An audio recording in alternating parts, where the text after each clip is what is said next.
안녕하십니까. 2023년 1월 3일 화요일입니다. 코패스 TV에서 오늘은 김대중 정부의 북한 3대 비대칭 전력 무대응 원칙 이면 합의 국방 개혁은 없다, 이런 주제로 말씀을 드리기로 하겠습니다. 많은 분들이 김대중 정권 때 그런 게 왜 지금 이야기를 하냐, 이렇게 생각을 하시고 계시는 것 같은데, 김대중 정부가 비밀리에 했다는 것은 간첩들에 의해서 했다는 것이지 공식적으로 한 게 아닙니다. 그리고 그런 조직은 노무현 정부를 거쳐서 이명박 박근혜 정부 때도 계속 활동을 한 겁니다. 그리고 문재인 정부에 들어와서 완벽하게 모든 시스템을 끝내놓은 겁니다. 간첩 조직이라는 게 그렇게 허술한 게 아닙니다. 왜 전두환이 보안사령관을 하면서 신군부 세력이라고 하는 그런 세력을 구축하고 나서도 왜 망했을까요? 한국에는 보안사령부 같은 데서 무슨 군사 정보를 다루거나 하는 그런 능력이 없습니다. 특히 국정원도 마찬가지입니다. 북한은 중국에서 정보 교육을 받고 그 사람들이 원래는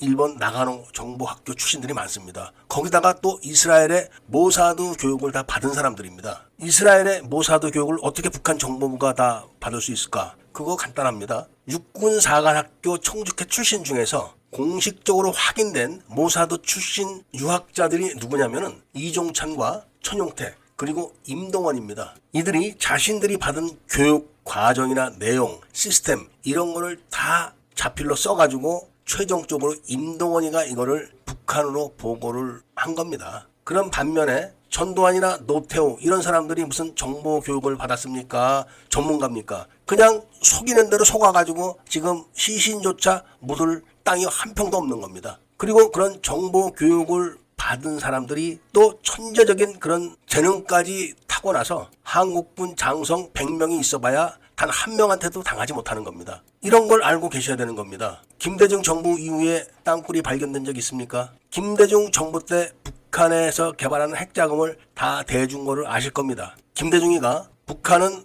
핵 개발할 능력도 없고 김정일이는 평화를 사랑하는 사람이라서 핵 개발을 안 한다. 만약에 북한이 핵 개발을 한다면 내가 책임지겠다고 한 것이 바로 제가 북한에서 휴민트들이 남한으로 보내왔던 영변 핵기지 도면과 인근 화학기지 도면, 그리고 영변에서 핵실험을 했을 때 그 흙을 한 사발 보내온 것을 접수를 안 해가지고 그거를 제가 미국 정보부로 보냈던 다음에 그런 멘트를 한 겁니다. 그러니까 그 당시 임동원이가 국정원장이었었고 국정원 직원들은 북한에서 휴민트리 보내온 북한 핵기지에 대한 기밀 서류를 구경도 못 해본 겁니다. 그런 사람들이 그거를 자기들이 했다, 이렇게 해가지고 정보사령부의 영관급 장교 1명과 부사관 1명이 국가유공자가 되어 있습니다. 왜 그렇게 했겠습니까? 미국이 그 사실을 알고 그 사실을 김정일에게 통보를 했기 때문에 한국 내에서 누군가 그거를 가지고 왔다는 표시를 내기 위해서 그런 거지만, 그때 이미 그 기밀을 직접 북한에서 남한으로 갖고 왔던 사람이 미국 정보원들을 접촉을 한 겁니다. 그런데 그런 내막도 국정원은 모르는 겁니다. 그런데 그렇게 조작을 했다가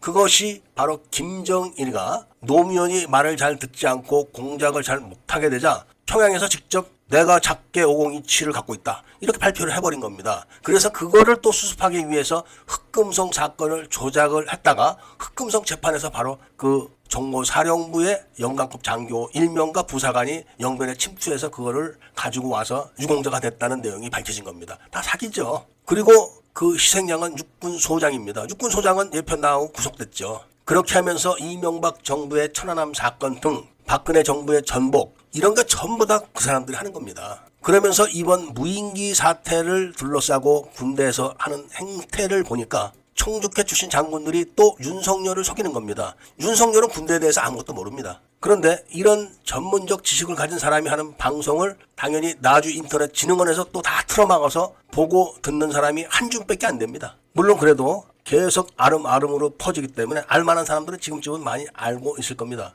지금 5.18 진상규명조사위원회에서 북한군 시신 확인 문제 때문에 내부적으로 난리가 아닙니다. 자신들이 공식적으로 위원장의 직인을 찍고 담당자가 누구다, 그리고 사건이 조사 2과, 3과, 4과에 배당이 됐다, 그리고 필요한 증거는 진정인에게 요청을 하겠다, 이렇게 공문을 보내놓고 지금 와서는 그런 적이 없다, 그거 다 기각시킨 거다. 해당 없다고 통보한 거다. 이렇게 지금 발뺌을 하고 내부적으로 막 다툼이 있는 모양입니다. 5.18 때 한국군 장성들이 북한군들에게 한국군 군복을 입혀가지고 한국군 교도대대 조교로 위장을 시켜가지고 11여단을 공격해가지고 11여단 장병이 9명이 죽구 현장에서 36명이 불구가 된 겁니다. 그때 공수부대가 반격을 해서 조교로 위장했던 북한군 한 명이 사망을 했는데 그 조교 신분으로 사망한 한국군의 시신이 동작동 5.18 묘역에 없는 겁니다. 그거를 증거를 확보해서 국방부에다 문의를 했더니 국방부에서는 공식적으로 대답해 줄 수가 없으니까 동작동에 가서 비석을 다 확인해라.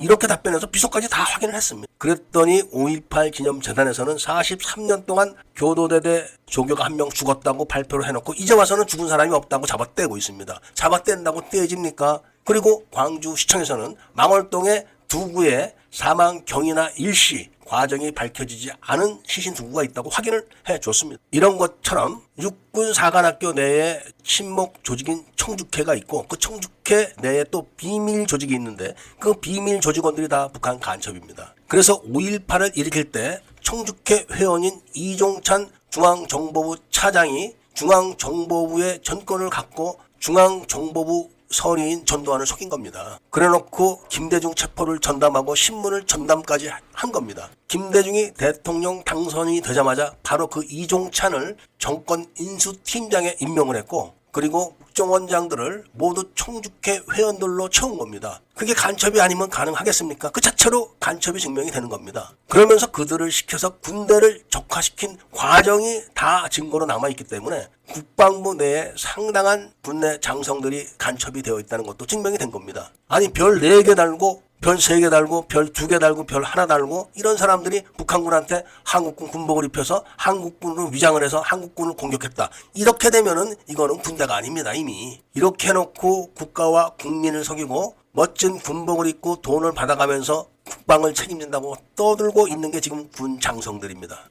일어나고 지금 군대는 보초를 서지 않습니다. 모두 과학화라 해서 경계 카메라로 모든 걸 작동 감시를 하고 그리고 RCWS라는 원격 기관총 장치를 부착을 해가지고 먼저 원격으로 사격을 한 다음에 5분 대기조가 출동을 하는 시스템입니다. 이것이 휴전선 전체 그리고 동해, 서해, 남해 주요 기지에 다 그런 시스템으로 지금 구축이 되어 있는데 그 카메라가 중국제라는 것이 검찰의 수사로 밝혀져 가지고 카메라를 군에 납품한 사람들이 원산지 표시법 위반으로 일단 처벌을 받았습니다. 경계 감시 카메라가 중국제인데 그게 원산지 표시법 위반으로 처벌받고 끝낼 사안입니까? 그 카메라는 문재인의 지시로 서욱이가 합참에 있을 때 9.19 남북회담을 성사시켜놓고 육군 참모총장으로 임명되면서 육군 참모총장의 핵심 사업으로 추진한 겁니다. 그래서 그때 군의 감시 카메라를 납품한 업체를 다 빼놓고 교통 신호기를 만드는 업체를 지정해서 중국제 카메라로 납품하게 만들어 놓고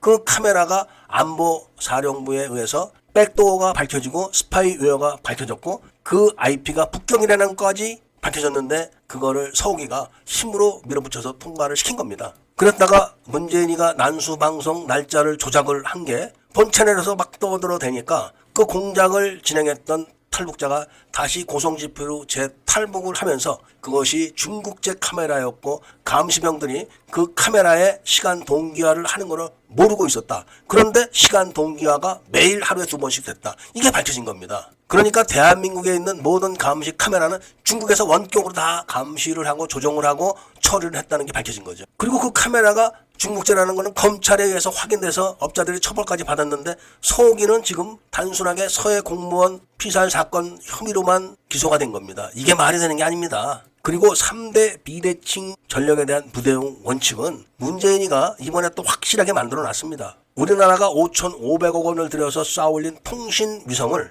북한이 제명을 했던 구형 통신위성의 조절 단말기로 통제를 지금 하고 있습니다. 그거는 북한이 관련 정보를 이미 다 빼내가고 있다는 이야기와 마찬가지인 겁니다. 그리고 북한이 대구경 방사포, 그러니까 400mm, 600mm 방사포를 먼저 만들어가지고 해주에 다 배치를 해가지고 한국의 F-35 전투기 기지를 공격할 수 있게 딱 배치를 해놨는데 그 고도가 40km에서 60km 사이입니다. 그거를 막는 게 사드가 아니라 바로 우리나라의 LSAM 미사일인데 이거를 고고도 시험을 못하게 문재인이가 딱 막아놔가지고 시험을 못하고 지금도 완성이 안 된 겁니다. 그러니까 북한의 400mm, 600mm 방사포는 무방비 상태로 지금 맞게 돼 있는 겁니다. 그리고 북한의 400mm, 600mm 방사포를 선제 타격을 하는 천무2를 개발을 끝내고 양산을 할 단계에서 하나 공장에서 사고를 내가지고 양산 중단을 시켜버린 겁니다. 그랬다가 이번 정부에서 천무2를 지금 발사 시험을 했습니다. 그런데 그게 양산까지 갈지는 아직은 모르겠습니다. 왜냐하면은 천무2가 비용이 비싸고 가성비가 좋지 않아서 천무1의 사거리를 늘린다고 지금 그 안을 짜놨기 때문에 천무2를 양산해 놓지 않을 가능성이 굉장히 높습니다. 이거를 윤석열 정부가 어떻게 처리하는지를 제가 지금 보고 있는 겁니다. 그런데다가 이번에 국방부에서 고체 로켓을 쏴서 곧 정찰 유성을 날린다고 하는데 그 정찰 유성의 저장 장치도 전부 중국제입니다. 이게 말이 됩니까? 그런데다가 킬체인으로 구축해 놓은 탐지 레이더와 이지스 레이더가 영상을 결합하는 과정에서 이중으로 보이는 현상이 나타나는데 그거를 개량하는데 하나에다가 쥐꼬리만하게 돈을 줘서 질질질질 끌고 가고 있는 겁니다. 지금 이렇게 해가지고 북한이 핵을 발사했을 때 그걸 탐지하고 추적하고 방어하는 시스템을 완전히 무력화시켜 놓은 것이 문재인 정부가 한 겁니다. 그리고 그 행동은 바로 문재인 정부 하에 있던 청주회 출신 장군들이 한 거죠. 지금 동남아시아 국가들은 잠수함 도입 경쟁이 벌어졌습니다. 그래서 독일과 프랑스, 중국, 러시아는 각축전을 벌이고 있는데 한국은 꼽사리도 끼지 못합니다. 왜냐? 바로 214급 잠수함 9대가 다 못쓰게 된 것이 세계 각국에 다 알려져 있어서 그런 겁니다. 잠수함이 막 끌려 예인돼서 들어오고 있습니다. 이런 상태인데 무슨 국방개혁이 되고 무슨 무인기를 막겠습니까? 아니 무인기를 막는다고 KA-1 기체가 뭐하러 갑니까? 그것도 좋습니다. 왜 KA-1 기체가 이륙을 하다가 추락을 합니까? 말이 됩니까? 그리고 조사 발표했습니까? 다 이것이 국내에 있는 청주회 간첩들이 다 저지른 각 사안마다 구체적인 내용은 별건의 영상으로 이미 다 본 채널에 올려놨습니다. 검색을 해보시면 통신위성 또는 탐지 레이더 각종 무기체계에 대해서 이적화가 되어 있는 내용이 상세하게 나올 겁니다. 지금 윤석열 정부의 국방개혁의 결과는 청주회를 수사를 하느냐 안 하느냐 여기에 달린 겁니다. 무인기 막는 거 이거 가지고 우리는 판단을 할 수가 없습니다. 이야기를 들어주신 데 대해서 감사드립니다.